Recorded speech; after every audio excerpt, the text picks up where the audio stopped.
আসসালামু আলাইকুম গাইস। রাস্তার পাশে দিয়ে হাঁটতেছিলাম, হঠাৎ করে চোখে পড়লো একটি বিড়াল ছটফটাচ্ছে তার মৃত্যু যন্ত্রণায়।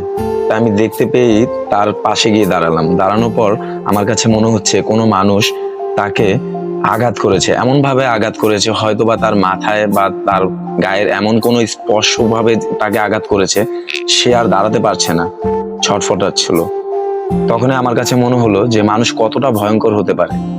সামান্য মাত্র একটি বিড়াল, যে কিনা মানুষের ক্ষতি করলেও তার মনের অজান্তে করবে, আর আমরা মানুষ এতটা বোঝার পরও সে বিড়ালটাকে এতটা কঠোরভাবে আঘাত করলাম।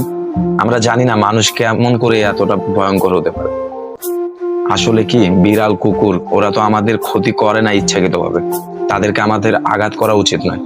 তখনই আমার কাছে এটা চিন্তা করে আমি চেষ্টা করলাম যে বিড়ালটাকে বাঁচানো যায় কিনা। তখনই আমি তার জন্য একটু পানি ব্যবস্থা করলাম, তাকে একটা ভালো একটা স্থানে নেওয়ার জন্য একটা কাপড় ব্যবস্থা করলাম। তাকে সে কাপড়টা দিয়ে আমি ধরে উঠানোর চেষ্টা করতেছিলাম। তা বিড়ালটা অসুস্থ ছিল, তারপর আমি যেভাবে হোক কষ্ট করে ওকে একটি ভালো স্থানে নেওয়ার চেষ্টা করলাম। তারপর ওখানে রাখার পর তার জন্য একটু পানি ব্যবস্থা করলাম। একটু পানি ব্যবস্থা করার পর আমি চেষ্টা করতেছিলাম তার মাথায় একটু পানি দেওয়ার, এবং তাকে একটু পানি খাওয়ানো যায় কিনা। যদি তার মাথায় একটু পানি দেওয়ার পর বা তাকে পানি খাওয়ানোর পর যদি বিড়ালটা সুস্থ হয়।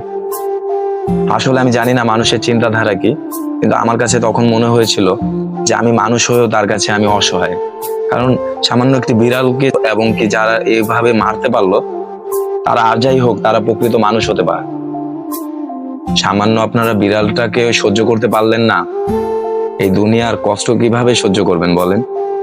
আল্লাহ কিন্তু ছাড় দেয়, ছেড়ে দেয় না। প্রত্যেকটা প্রাণীর একটা জীবন আছে, সে জীবন দেওয়ার মালিক একমাত্র উপরওয়ালা, আপনি নন। আপনি তাকে আঘাত করতে পারেন না, তাকে আপনি এমন ভাবে আঘাত করতে পারেন না যে সে ছটফটায়। আমি জানি না মানুষ মারা যাওয়ার সময় কতটা কষ্ট করে, কিন্তু এই বিড়ালটা যখন কষ্ট পাচ্ছিল তখন আমার কাছে মনে হচ্ছিল যে আমার বুকের ভিতরটা কেমন যেন ঠিক আছে ছটফট করতেছিল। মনে হচ্ছিল যে আমার চোখের সামনে কিছু একটা, সে মরে যাবে, তার সে শেষ নিঃশ্বাস ত্যাগ করবে। তারপরও আমি শেষ পর্যায়েও তাকে চেষ্টা করতেছিলাম যে তাকে বাঁচানো যায় কিনা। আমি জানি না সে বাঁচবে কিনা, কিন্তু আমি অবশ্যই চেষ্টা করব। আর গাইস, আপনারা সবাই এই বিড়ালটার জন্য দোয়া করবেন যেন খুব শীঘ্রই সে ভালো হয়ে যায়। আর ওর জন্য আমি সবার কাছে দোয়া চাচ্ছি। আর আমি মানব জাতির কাছে একটাই প্রশ্ন রাখবো, একটা কুকুর একটা বিড়াল এমন কোনো ক্ষতি আপনার করতে পারে না যে সে জেনে বুঝে আপনার ক্ষতি করবে। প্লিজ আপনি তাদেরকে আঘাত করবেন না। পারলে তাদেরকে ভালোবাসুন, পারলে তাদেরকে কিছু খাবার দিন, তাদেরকে খাওয়ার ব্যবস্থা করে দিন, তাদেরকে থাকার ব্যবস্থা করে দিন। তাদেরকে আঘাত করার কিছু মানে নেই ভাই। আপনার জীবনটার মূল্য আছে ভাই, আমার জীবনটার মূল্য আছে, তার জীবনটার কি মূল্য নাই? আপনি তাকে এভাবে আঘাত করতে পারেন? আমি জানি না কোন ভাই বা কোন আপা বা কোন মহিলা কে আঘাত করছে বিড়ালটাকে, যেই আঘাত করছেন বিড়ালটা অনেক কষ্ট পাইছে ভাই। এইভাবে আঘাত করবেন না কেউ। আমি জানি না ও বাঁচবে কিনা, কিন্তু আমি চাই ও বেঁচে উঠুক।